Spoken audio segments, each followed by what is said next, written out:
Hi friends, నేను మీ Pavani. Welcome back to Pavani foodie. ఈరోజు ఈ వీడియోలో అందరికీ నచ్చేలాగా దొండకాయ ఉల్లికారం అయితే చూపించబోతున్నాను. ఎప్పుడూ చేసుకునేలాగే కాకుండా ఇలా అయితే ఒకసారి దొండకాయ ఉల్లికారం అయితే ట్రై చేయండి. చాలా బాగుంటుంది. అలాగే డిన్నర్ అయినా లేదా లంచ్ బాక్స్కైనా కూడా ఇది పర్ఫెక్ట్గా అయితే సూట్ అవుతుంది. ఇప్పుడు మనం దొండకాయ ఉల్లికారం ఎలా తయారు చేసుకోవాలో చూద్దాము. ముందుగా ఒక 250 గ్రాముల దొండకాయలను అయితే తీసుకొని శుభ్రంగా కడుక్కుందాము. అంచులు అనేటివి ఇలా కట్ చేసుకొని దొండకాయని సన్న ముక్కలుగా అయితే చేసుకుందాము. ఇలా దొండకాయలన్నిటిని ఇలా సన్నగా కట్ చేసుకొని పక్కనైతే పెట్టుకుందాము. అలాగే 2 పెద్ద సైజు ఉల్లిపాయలను అయితే సన్నగా కట్ చేసుకొని కూడా పెట్టుకుందాము. ఇప్పుడు గ్యాస్ అయితే వెలిగించుకొని ఒక బాండ్లు అయితే పెట్టుకుందాము. దాంట్లోకి 2 నుంచి 3 టేబుల్ స్పూన్ల ఆయిల్ వేసుకొని 1 స్పూన్ మినప్పప్పు, అలాగే 1 స్పూన్ ధనియాలు, 1/2 టేబుల్ స్పూన్ జీలకర్ర, ఒక 5 నుంచి 6 వెల్లుల్లి రెబ్బలు అయితే వేసుకుందాము.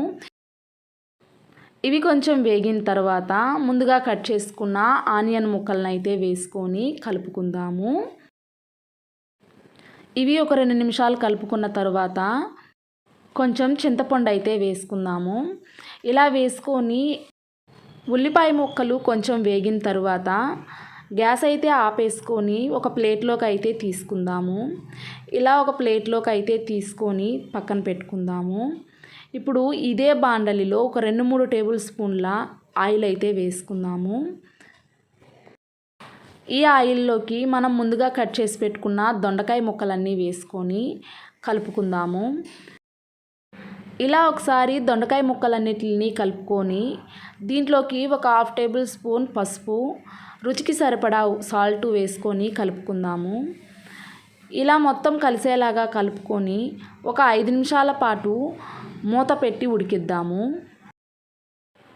మధ్య మధ్యలో మూత తీసి ఒకసారి కలుపుకొని మళ్ళీ మూత పెట్టి ఉడికించాలి.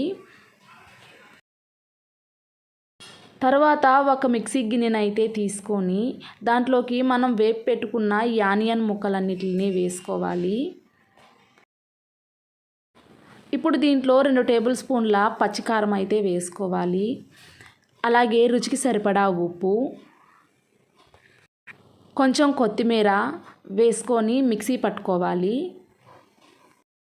మిక్సీ పట్టిన తర్వాత చూశారు కదా, ఇలా మెత్తగా అయితే మిక్సీ పట్టుకోవాలి. ఇప్పుడు ఈ దొండకాయ ముక్కలను కూడా మధ్య మధ్యలో కలుపుకుంటూ ఆయిల్లోనే ఉడికిపోయేలాగా చూడాలి. ఇలా ఆయిల్లోనే దొండకాయ కూడా ఉడికిపోయిన తర్వాత ముందుగా మిక్సీ పట్టుకున్న ఆనియన్ పేస్ట్ని అయితే దీంట్లో వేసుకోవాలి. ఫ్రెండ్స్, మన ఛానల్ని ఫస్ట్ టైం చూస్తున్నట్టయితే సబ్స్క్రైబ్ చేసుకోండి. మరిన్ని వీడియోల కోసం పక్కనే ఉన్న బెల్ ఐకాన్ని క్లిక్ చేయండి. ఇలా ఆనియన్ పేస్ట్ అంతా వేసుకొని ఒకసారి కలుపుకొని మిక్సీ జార్లో కొంచెం వాటర్ అయితే వేసుకొని ఆ వాటర్ని దీంట్లో వేసుకొని కలుపుకుందాము. ఇలా ఒకసారి ఇలా కలుపుకున్న తర్వాత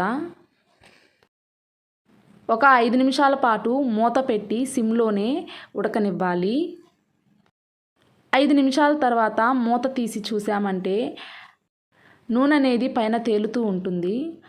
దీన్ని ఒకసారి ఇలా కలుపుకొని 2-3 నిమిషాల పాటు గ్యాస్ని ఫుల్ ఫ్లేమ్లో పెట్టుకొని బాగా కలుపుకోవాలి. ఇలా 2-3 నిమిషాల తర్వాత గ్యాస్ని అయితే ఆపేయాలి. అంతేనండి, ఎంతో టేస్టీగా దొండకాయ వెల్లుల్లి కారం అయితే రెడీ అయిపోయింది. వేడివేడి అన్నంలోకి ఇలా సర్వ్ చేసుకొని తిన్నామంటే చాలా బాగుంటుంది. ఎప్పుడూ చేసుకునే విధంగా కాకుండా ఇలా ఒకసారి ట్రై చేయండి. దొండకాయ తినని వారు కూడా ఇలా చేసి పెట్టామంటే తినేస్తారు. అంతేనండి, సింపుల్గా దొండకాయ వెల్లుల్లి కారం అయితే చూశారు కదా. వీడియోకి అయితే లైక్ చేయండి, మరికొందరికి షేర్ చేయండి. మన ఛానల్ని సబ్స్క్రైబ్ చేసుకోండి. Thanks for watching.